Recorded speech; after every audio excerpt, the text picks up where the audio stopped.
अपने बच्चे को कभी कभी मार के दूर फेंकती है, फिर भी वो दौड़कर उसी की गोद में आता है। वो पीटती है फिर भी भाग कर आता है। क्यों? मार खा के भी क्यों लौटता है? यह गोद मां की गोद नहीं, यह गोद विश्वास की गोद है। उस बालक को पता होता है कि इस मां के मार में भी एक लाड़ है, फिर उछलकर उसी गोद में आता है। लखन भैया समझते हैं कि यदि कठोर बात मां जानकी कह रही है तो इसमें किसी का हित ही छिपा होगा। प्रांजलि स जितेंद्रिय।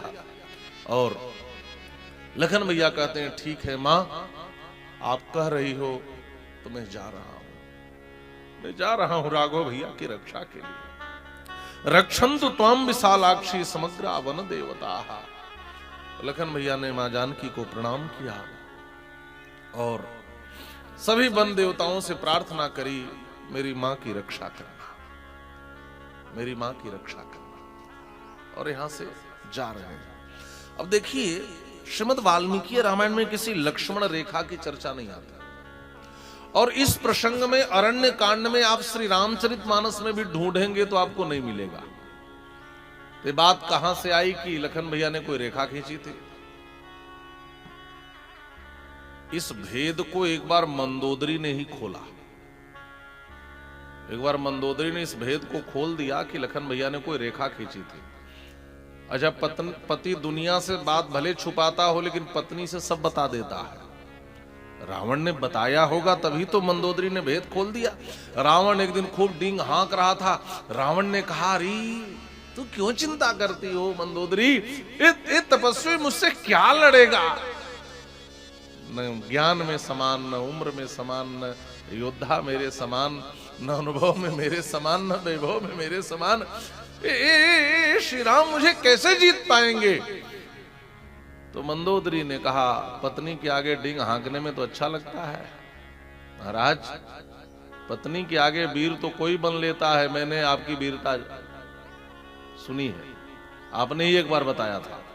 क्या आपने ही बताया था कि उनके छोटे भाई ने एक छोटी रेखा खींच दी थी, उसे आप लांघ नहीं पाए थे। रामानुज लघु रेख खिंचाई, सो नहीं नागई अस मनुसाई। रामानुज ने एक छोटी रेखा खींच दी थी और उसको भी तुम अपनी पूरी शक्ति लगा करके लांघ नहीं पाए, और मेरे सामने वीर बनने का ढोंग करते हो।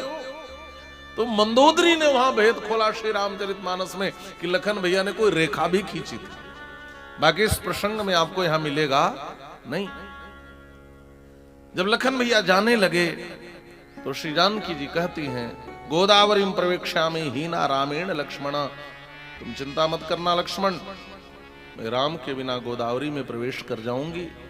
पिबामि वाविसं तिक्षं प्रवेक्ष्यामि हुतासनम, न तो हम राघवादन्यम कदापि पुरुषम स्पृशे। मैं विष का भक्षण कर जाऊंगी, मैं जीते जी अग्नि में प्रवेश कर जाऊंगी, मैं गोदावरी में कूद जाऊंगी, लेकिन श्री राम के अतिरिक्त कोई भी पुरुष मेरा स्पर्श नहीं कर सकता। तुम चिंता मत करना, जाओ। इसमें दो बातें हैं। पहली बात है तो मान लो आश्वस्त कर रही हैं, और दूसरी बात देखिए, यहां सब में वा शब्द का प्रयोग है। संस्कृत में वा का अर्थ होता है विकल्प। मैं गोदावरी में चली जाऊंगी, इसमें चली जाऊंगी, लेकिन जब अग्नि की बात की तो यहां पर वा का प्रयोग नहीं है। पिबामि वा विषम, ये तो ठीक है। पिबामि वा विषम तीक्ष्ण में यहां भी वा का प्रयोग है, लेकिन प्रवेक्ष्यामि हुतासनम, मैं आग में प्रवेश कर जाऊंगी, यहां वा का प्रयोग नहीं है। तो इसके टीकाकार ने यहां पर बड़ा सुंदर लिखा है, तिलक टीकाकार पंडित नागेश भट्ट ने, कि जानकी जी मानो संकेत कर रही हैं कि भैया चिंता मत करना, मैं जो असली हूं तो पहले ही अग्नि में प्रवेश कर चुकी हूं। और गोस्वामी तुलसीदास जी ने लिखा भी है, सुनो प्रियाव्रत रुचिर सुशीला, मैं कछु करब ललित नर लीला, तुम पावक मह करो निवासा, जब लगी करो निशाचर नासा।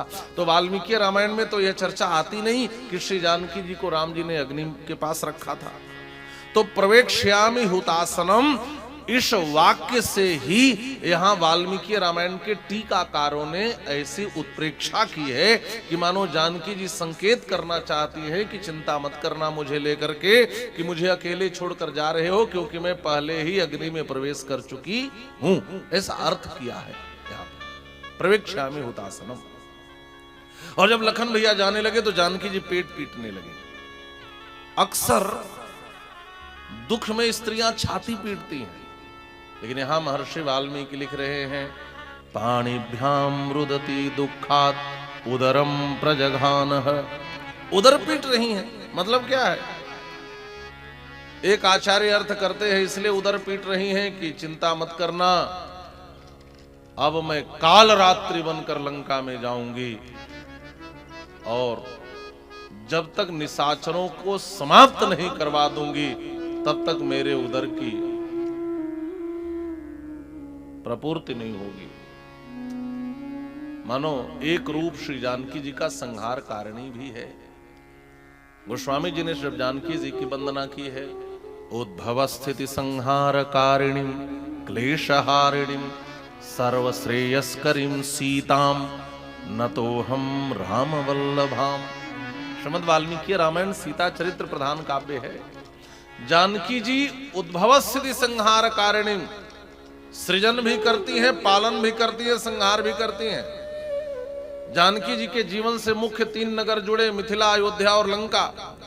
लंका में तो स्वयं प्रकट होकर के आई, पालिका के रूप में अयोध्या में आई, महारानी बनकर प्रजाओं का पालन करती हैं, लेकिन संहार कर्त्री बनकर के अब लंका में जा रही हैं।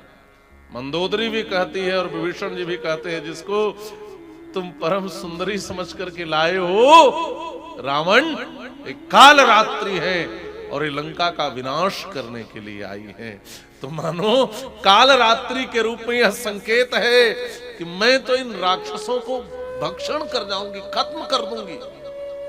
जो इन संत महात्माओं को, इन भोले भाले तपस्वियों को खा जाते हैं, जब तक मैं इनका विनाश नहीं करवा लूंगी तब तक मानो मेरे उदर की प्रपूर्ति नहीं होगी।